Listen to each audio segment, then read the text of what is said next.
Hi ವೀಕ್ಷಕರೇ, ಎಲ್ಲರೂ ಹೇಗಿದ್ದೆ? ಎಲ್ಲರೂ ಚೆನ್ನಾಗಿರೋ ಅಂದ್ಕೊಂಡಿದ್ದೀನಿ. ಮತ್ತೊಂದು ವಿಡಿಯೋಕ್ಕೆ ನಿಮಗೆಲ್ಲರಿಗೂ ಸ್ವಾಗತ. ಇವತ್ತಿನ ನಿಮ್ಮ ವಿಡಿಯೋ ಏನಪ್ಪ ಅಂತ ಅಂದರೆ, CSK ಮತ್ತು RCB 2020 IPLನಲ್ಲಿ ಅತ್ಯಂತ ಕುತೂಹಲಕಾರಿ ಪಂದ್ಯಗಳಲ್ಲಿ ಒಂದಾದ RCB ವರ್ಸಸ್ CSK ಮುಖಾಮುಖಿ ಇಂದು ಏಪ್ರಿಲ್ 5, 2026 ಬೆಂಗಳೂರು ಚಿನ್ನಸ್ವಾಮಿ ಕ್ರೀಡಾಂಗಣದಲ್ಲಿ ನಡೆಯಲಿರುವ ಈ ಪಂದ್ಯದ ಸಂಪೂರ್ಣ ವಿಶ್ಲೇಷಣೆ ಇಲ್ಲಿದೆ. ಪಂದ್ಯದ ವಿವರ. ದಿನಾಂಕ ಏಪ್ರಿಲ್ 5, 2026 ಭಾನುವಾರ. ಸಮಯ 7:15. ಸ್ಥಳ ಎಂ ಚಿನ್ನಸ್ವಾಮಿ ಸ್ಟೇಡಿಯಂ, ಬೆಂಗಳೂರು. ತಂಡಗಳ ಬಲಾಬಲ ವಿಶ್ಲೇಷಣೆ. ರಾಯಲ್ ಚಾಲೆಂಜರ್ಸ್ ಬೆಂಗಳೂರು ಪ್ರಸ್ತುತ ಫಾರ್ಮ್ ಹಾಲಿ ಚಾಂಪಿಯನ್ ಆಗಿರುವ RCB ಈ ಸೀಸನ್ನ ಮೊದಲ ಪಂದ್ಯ ಸನ್ರೈಸರ್ಸ್ ಹೈದರಾಬಾದ್ ವಿರುದ್ಧ ಭರ್ಜರಿ ಗೆಲುವು ಸಾಧಿಸಿ ಶುಭಾರಂಭ ಮಾಡಿದೆ. ವಿರಾಟ್ ಕೊಹ್ಲಿ ಮತ್ತು ದೇವದತ್ ಪಡಿಕ್ಕಲ್ ಮತ್ತು ನಾಯಕ ರಜತ್ ಪತಿದಾರ್ ಉತ್ತಮ ಫಾರ್ಮ್ನಲ್ಲಿದ್ದಾರೆ. ಜಾಶ್ ಹಜಲ್ವುಡ್ ಅನುಪಸ್ಥಿತಿಯಲ್ಲೂ ಜೇಕಬ್ ಡಫಿ ಮತ್ತು ಭುವನೇಶ್ವರ್ ಕುಮಾರ್ ಅವರ ಬೌಲಿಂಗ್ ತಂಡಕ್ಕೆ ಬಲ ಬಂದಿದೆ. CSK ತಂಡವು ಈ ಸೀಸನ್ನಲ್ಲಿ ಅಷ್ಟೇನೂ ಆಶಾದಾಯಕವಾಗಿಲ್ಲ.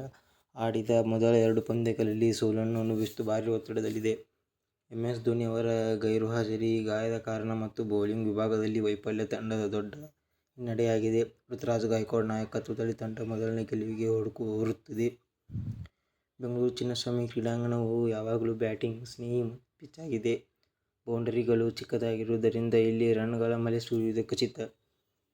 ಸಂಜೆ ವೇಳೆ ಇಬ್ಬನಿ ಬೀಳುವ ಸಾಧ್ಯತೆ ಇರುವುದರಿಂದ ಟಾಸ್ ಗೆದ್ದ ತಂಡ ಮೊದಲ ಫೀಲ್ಡಿಂಗ್ ಆಯ್ಕೆ ಮಾಡಿಕೊಳ್ಳುವುದು ಹೆಚ್ಚಾಗಿ ಸಾಧ್ಯತೆ ಇದೆ.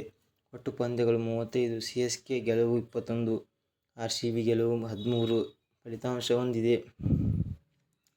ಗಾಯ್ಸ್, ಈ ವಿಡಿಯೋ ಯಾರು ಗೆಲ್ಲಬಹುದು? ಸದ್ಯದ ಫಾರ್ಮ್ ಮತ್ತು ತವರು ಮೈದಾನದಲ್ಲಿ ಬೆಂಬಲ ನೋಡುವುದಾದರೆ RCBಗೆ ಗೆಲುವು ಹೆಚ್ಚಿನ ತಂಡವಾಗಿ ಕಾಣುತ್ತಿದೆ. ಆದರೆ CSK ತಂಡವು ತಿರುಗಿ ಬೀಳುವ ಸಾಮರ್ಥ್ಯ ಹೊಂದಿದ್ದು, ರೋಚಕ ಹೋರಾಟ ನಿರೀಕ್ಷಿಸಬಹುದು. MS ಧೋನಿ ಅವರ ಸ್ನಾಯು ಸೆಳೆತ ಕಾರಣ ಈ ಪಂದ್ಯದಲ್ಲಿ ಹೊರಗುಳಿಯುವ ಸಾಧ್ಯತೆ ಹೆಚ್ಚಾಗಿದೆ. ಗಾಯ್ಸ್, ಈ ವಿಡಿಯೋ ಆಗಿತ್ತು CSK ಮತ್ತು RCB ನಡುವಿನ. ಮತ್ತೆ ಮುಂದಿನ ವಿಡಿಯೋದಲ್ಲಿ ಸಿಗೋಣ. ಅಲ್ಲಿವರೆಗೂ ನನ್ನ ಚಾನಲನ್ನು ಲೈಕ್ ಮಾಡಲಿ ಅಂದರೆ ಲೈಕ್ ಮಾಡಿ, ಶೇರ್ ಮಾಡಿ, ಸಬ್ಸ್ಕ್ರೈಬ್ ಮಾಡಿ. ಮತ್ತೆ ಮುಂದಿನ ವಿಡಿಯೋದಲ್ಲಿ ಸಿಗೋಣ.